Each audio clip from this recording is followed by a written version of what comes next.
Hello, welcome to 2024. I'm Reverend Bonnie, and today's Course in Miracles chapter is Lesson 71. Here's the statement for the day. Only God's plan for salvation will work. You may not realize that the ego has set up a plan for salvation in opposition to God's. It is the plan in which you believe. Since it is the opposite of God, you also believe that to accept God's plan in place of the ego's is to be damned.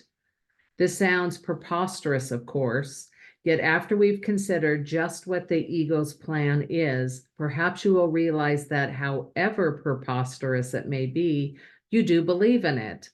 The ego's plan for salvation centers around holding grievances. It maintains that if someone else spoke or acted differently, if some external circumstance or event were changed, you would be saved. Oh my gosh. Thus, the source of salvation is constantly perceived as outside yourself. Each grievance you hold is a declaration and an insertion in which you believe that says, if this were different, I would be saved. The change of mind necessary for salvation is thus demanded of everyone and everything except yourself. The role assigned to your own mind in this plan, then, is simply to determine that, other than itself, must change if you are to be saved. According to this insane plan, any perceived source of salvation is acceptable, provided that it will not work. This ensures that the fruitless search will continue, for the illusion persists that although this hope has always failed, there is still grounds for hope in other places and in other things. Another person will yet serve better. Another situation will yet offer success. That's chasing the dog's tail. Such is the ego's plan for your salvation. Surely you can see how it is in strict accord with ego's basic doctrine. Seek, but do not find. This is funny. For what could more surely guarantee that you will not find for what will surely guarantee that you will not find foundation than to channelize all of your efforts in searching for it where it is not.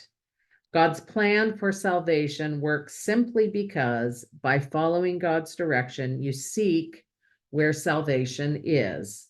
But if you're willing to succeed as source, God, the only thing that is, promises you will, you must be willing to seek there only. Otherwise, your purpose is divided and you will attempt to follow two plans for salvation that are diametrically opposed in all ways. The result can only bring confusion, misery, and a deep sense of failure and despair.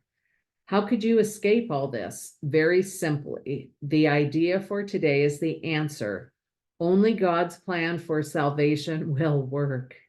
And God is within us, just as a reminder. There can be no real conflict about this because there is no possible alternative to God's plan that will save you. Wow.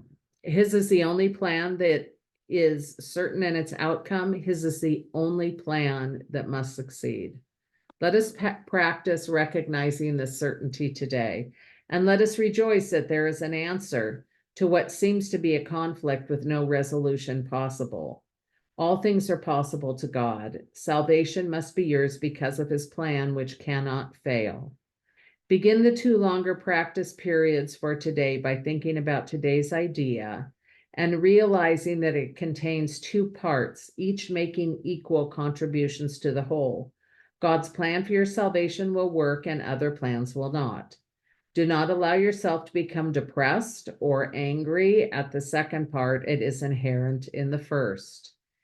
And in the first is your full release from all your own insane attempts and mad proposals to free yourself.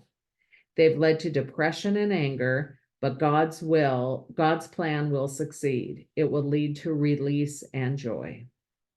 Remembering this, let us devote the remainder of the extended practice periods to asking God to reveal his plan to us. Ask him very specifically, what would you have me do? Where would you have me go? And what would you have me say and to whom? What would you have me do? Where would you have me go? What would you have me say and to whom? Give God full charge of the rest of the practice period and let God tell you what needs to be done by you for its plan for your salvation. He will answer in proportion to your willingness to hear his voice. Refuse not to hear. The very fact that you are doing this exercise proves that you have some willingness to listen. This is enough to establish your claim to God's answer. In the shorter practice periods, tell yourself often that God's plan for salvation and only his will work. Be alert to all temptation to hold grievances today and respond to them with this form of today's idea.